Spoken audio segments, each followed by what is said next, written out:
السلام عليكم ورحمة الله وبركاته. إن شاء الله في الفيديو ده هنتكلم فيه عن الmanual and automated valve. طيب يعني إيه الكلام ده؟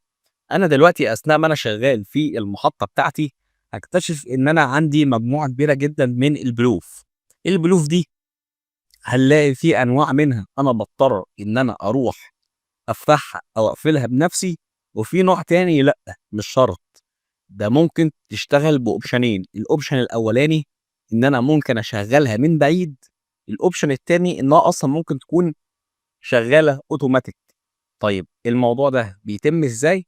ده إن شاء الله اللي إحنا هنتعرّف عليه النهارده، ولكن خلّينا نقول إن الmanual valve إحنا مش هنتكلّم عليه النهارده، لإن ده النوع الطبيعي جدًا اللي هو عبارة عن البلوف اللي إحنا شرحناها دي، لمّا بيكون راكب عليها إيد أو طارة، الطارة دي بابدأ إن أنا ألفّها، فلمّا هابدأ إن أنا ألفّها البلف هيبدأ إن هو يفتح أو يقفل. إحنا مش جايين النهارده نتكلّم على النوع ده، إحنا النهارده إن شاء الله هنتكلّم على الautomatic valve. طيب يا ترى إيه هو الautomatic valve؟ عشان نعرف يعني إيه automatic valve، فإحنا بالتفصيل شرحنا الموضوع ده في كورس وplaylist بعنوان instrumentation and process control for operators and engineers. نتكلم فيه عن الكنترول لوب والأجهزة اللي موجودة في الكنترول لوب اللي بتساعدني إزاي أتحكم في العملية الإنتاجية بتاعتي. ولكن باختصار شديد خلينا نقول دلوقتي يعني إيه بروسيس كنترول لوب. وعشان نعرف الموضوع ده خلينا نبص على المثال اللي موجود قدامنا دلوقتي. دلوقتي أنا عندي هنا زي تانك أو فيزل. الفيرتيكال فيزل ده أنا محتاج إن أنا أحافظ على level معين يكون موجود جواه، الlevel ده ما ينفعش إن هو يقل ولا ينفع إن هو يزيد. يبقى أنا دلوقتي محتاج إن أنا أخلّي البلف اللي موجود هنا، اللي هو البلف ده، محتاج إن أنا أخلّيه يشتغل أوتوماتيك بحيث إن هو لمّا يشوف level معين يبدأ إن هو يفتح، ولمّا الlevel يبدأ إن هو يقل مثلًا يكون هنا، هيبدأ إن هو يقفل. طيب الموضوع ده هيتم إزاي؟ الموضوع ده هيتم عن طريق إن أنا محتاج الأول جهاز يقدر يقول لي هو الlevel أصلًا جوّه عامل إزاي، والجهاز ده اسمه الlevel transmitter اللي هو موجود هنا. حساس sensor باحطه بحيث إن هو يقول لي يا ترى هو الlevel عندك كام، وكمان من خلال الcontrol room اللي أنا قاعد فيها وفاتح الكمبيوتر بتاعي، هو بيقدر يقول لي خلّي بالك الlevel مثلًا في التانك ده وصل ل50% أو 70%. طيب دلوقتي هو بيقيس لي الlevel وبيبعت لي الإشارة ديّة على الcontrol room اللي أنا قاعد عليها، عشان كده هو في الحالة دي بيتقال عليه الlevel transmitter. level عشان بيقيس الlevel وtransmitter عشان هو بيsense بالlevel ده وبيبعت لك الإشارة بتاعته على الcontrol room مطرح ما أنت قاعد. طيب يا ترى هو الLT ده هو ده بس كل دوره؟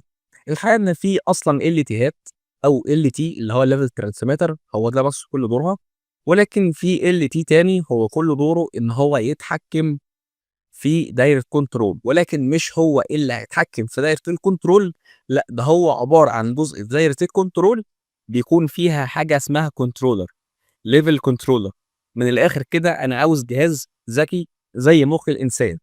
أنا دلوقتي بدل ما هاوقّف هنا operator أو حد باقول له خلّي بالك لو الlevel زاد افتح البلف ده، أو لو الlevel قَل ابدأ إن أنت تقفل البلف ده، لإن أنا طبعًا ده البلف بتاع الخروج بتاعي. لمّا هابدأ إن أنا أقفله أنا كده ما باطلّعش liquid والflow rate بتاعي هيبدأ إن هو يقل. في الحالة ديّة الlevel هنا هيبدأ إن هو يعلى، وده اللي أنا محتاج أصلًا إن أنا أحافظ عليه في قيمة معيّنة. طيب أنا بدل ما هاعمل الموضوع ده manual وهابدأ إن أنا أبعت حد يفضل واقف جنب الunit وجنب البلف يبدأ يفتح أو يقفل في البلف ده، لأ ده أنا محتاج control system هو اللي يعمل لي الموضوع ده automatic. طيب الموضوع ده هيتم إزاي؟ هيتم عن طريق حاجة زي عين الإنسان بتبدأ إنها تراقب الlevel. طيب إيه الحاجة اللي زي عين الإنسان اللي تبدأ إنها تراقب الlevel؟ في الحالة دي هيكون هو الlevel transmitter ده. طيب عين الإنسان بدأت إنها تشوف إن الlevel عِلي، الlevel عِلي أنا محتاج إن أنا أنزّله. هانزّله إزاي؟ عن طريق إن أنا أفتح البلف. في الحالة دي أنا دلوقتي مثلًا محتاج إن أنا أحافظ على الlevel في التانك 50% عند نُصّه مثلًا، في الحالة دي أنا شايف إن الlevel في التانك بقى أعلى من النُص، هاروح أعمل إيه، الأكشن اللي أنا هاروح إن أنا آخده هو إن أنا أقفل البلف شوية. طب stop كده شوية، هو أنا عملت كده إزاي؟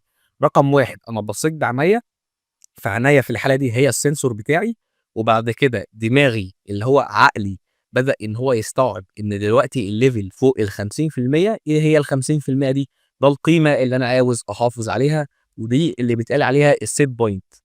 الset point يعني أنا عاوز أخلّي القيمة بتاعة الlevel عند القيمة دي، فبيتقال عليها الset point. طيب، طب هو دلوقتي الlevel كام؟ ده دلوقتي الlevel 70%. فحاليًا القيمة الحالية للlevel في الحالة دي اللي هي ال70% دي بيتقال عليها الprocess value. الprocess value أو القيمة بتاعة الprocess الحالية. طب يا ترى هو في الحالة دي القيمة الحالية بتاعتي أعلى والّا أقل من الset point؟ دي أعلى. يبقى أنا محتاج أوصّل الset point بتاعتي، هي كده الset point ثابتة. أنا محتاج أوصّل الprocess value بتاعتي اللي هو الlevel ل70%، محتاج إن أنا أقلّله تاني ل50%. طب ده هيتم عن طريق إيه؟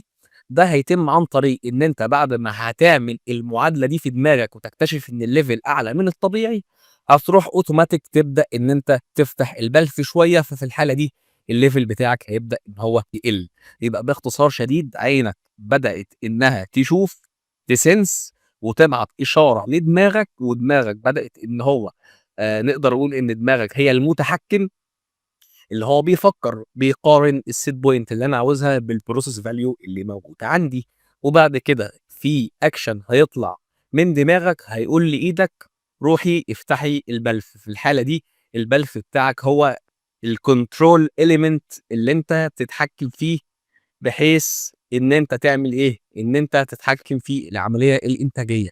فإيدك مع البلف نفسهم هم عنصر التحكم النهائي، فبيتقال عليه الfinal control element. ده باختصار شديد إيه هي الprocess control loop بتمشي إزاي. وعشان نفهم الموضوع ده، خلّينا نقول دلوقتي إن أنا عندي أي عملية إنتاجية، ماشي، محتاج إن أنا أقيس parameter معين زي مثلًا الpressure، الtemperature وهكذا. فأنا محتاج يكون عندي جهاز sensing device بيقدر إن هو يحس بالحاجة اللي أنا عاوز أقيسها، وبيبعت الإشارة دي لغاية متحكم controller، والcontroller ده بيبدأ إن هو يقرر بناءً على الprocess value اللي جاية له، بناءً على حاجة تانية أنا باكون مغذيه بيها اسمها set point. باقول له يا عم الحاج يا متحكم أنت، أنا مثلًا محتاج إن أنا أحافظ على الضغط مثلًا 10 بار. طب هو لقى إن الضغط دلوقتي مثلًا جاي له من الترانسميتر قال للcontroller الحق أنا دلوقتي شايف 8 بار، ف8 بار دي مش محققة ال10 بار اللي أنا قُلت له عليها. فهو في الحالة دي شايف إن الضغط أقل من الطبيعي، ففي الحالة دي مثلًا هيروح يشغّل switch. الswitch ده هيبدأ إن هو يشغّل الpump مثلًا، فالpump هتبدأ بعد كده إنها ترفع الضغط من 8 بار لغاية 10 بار. طب لمّا الضغط هيوصل ل10 بار إيه اللي هيحصل؟ الsensing device ده هيبدأ إن هو يحس إن فعلًا الضغط بدأ إن هو يزيد عن 10 بار، وهيروح برضه يبعت إشارة للcontroller هيقول له الحق يا عم الحاج أنا خلاص حققت ال10 بار اللي أنا محتاجها. فالcontroller هيبدأ إن هو يأكد ده فعلًا، وهيكتشف إن القيمة الprocess value اللي جاية له من الtransmitter هي فعلًا ال10 بار اللي هو محتاج إن هو يحققها، اللي هي الset point بتاعته. ففي الحالة دي هو شايف إن مش من المفيد إن أنا أسيب البامب بتاعتي شغالة، فهيبدأ بعد كده إن هو يروح يقفل البامب أو يقفل الswitch اللي موجود على البامب.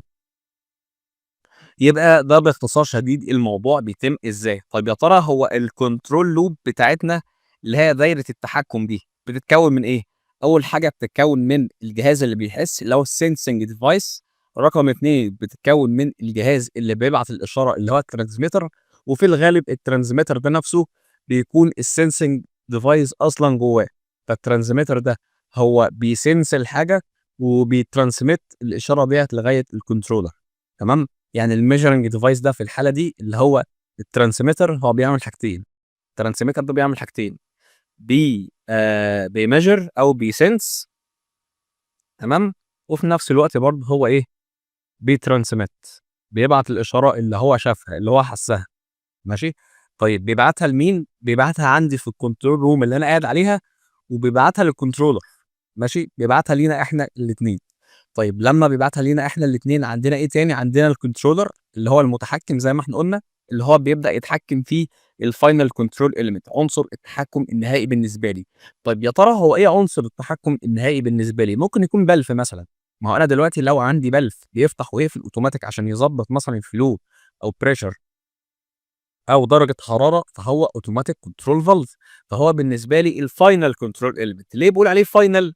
لان هو عنصر التحكم النهائي بالنسبه لي، هو اصلا اللي هيغير لي فيه البارامترز بتاعتي. لما مثلا يكون البريشر قليل، لو ما انا هبدا ان انا افتح البلف شويه، فالبريشر هيبدا ان هو يزيد وهكذا. طيب ديّة حاجة. في حاجة بقى موجودة في النُص هنا مكتوب عليها transducer. طب يعني إيه transducer؟ كلمة transducer معناها مُحوِّل. طب يعني إيه كلمة مُحوِّل؟